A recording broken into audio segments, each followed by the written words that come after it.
একটি শুকনো পাহাড়ের ভেতর হঠাৎ দেখা দিল একটি আলো ঝলমলে ডিম।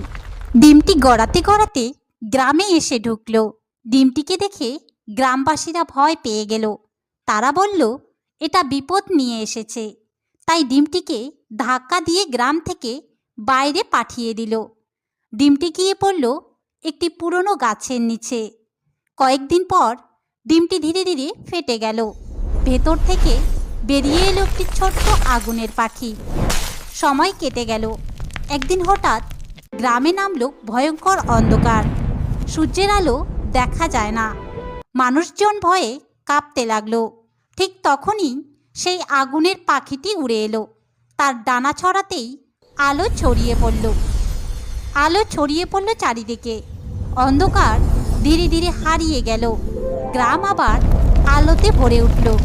সবাই চুপ করে দাঁড়িয়ে রইল, কারণ যাকে তারা ভয় পেয়েছিল সেই আজ তাদের প্রাণ বাঁচালো।